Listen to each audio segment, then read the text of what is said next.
বরকতময় কর্ম। আসসালামু আলাইকুম ওয়া রাহমাতুল্লাহ। অনেক কাজ আছে যা মহান আল্লাহর বরকত অর্জনের সহায়ক, যেমন বিসমিল্লাহ বলা। আমরা দুনিয়াতে যত ছোট থেকে ছোট এবং বড় থেকে বড় কাজ করি না কেন, সেই কাজ সম্পাদনের শক্তি মহান আল্লাহ তাআলাই আমাদের দিয়েছে।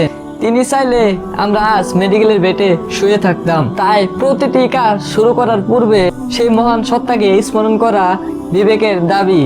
প্রত্যেক যে কাজ মহান আল্লাহকে স্মরণ করা ছাড়াই শুরু করা হয়, তাতে বরকত থাকে না। আপনি খাবারের শুরুতে বিসমিল্লাহ বললেন, আপনার খাবারে বরকত হবে। অল্প খাবারেও পেট ভরবে।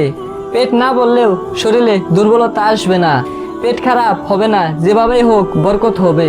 রাসূল সাল্লাল্লাহু আলাইহি ওয়াসাল্লাম বলেন, ইজা দাখালার রাজুলু বাইতাহু ফাযাকারাল্লাহ ইনদু দুখুলিহি ওয়া ইনদা তাআমিহি ক্বালা শাইতানু লা মাবিতা লাকুম ওয়ালা আশা।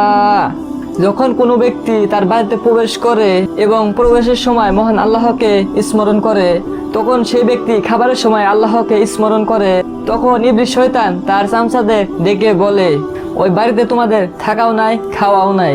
মুসলিম 5381। এমনি কি স্ত্রী সহবাসের সময়ও আল্লাহর রাসূলকে বিসমিল্লাহ পড়তে নির্দেশ দিয়েছেন, কেননা এতে করে সন্তান বরকতময় হয়।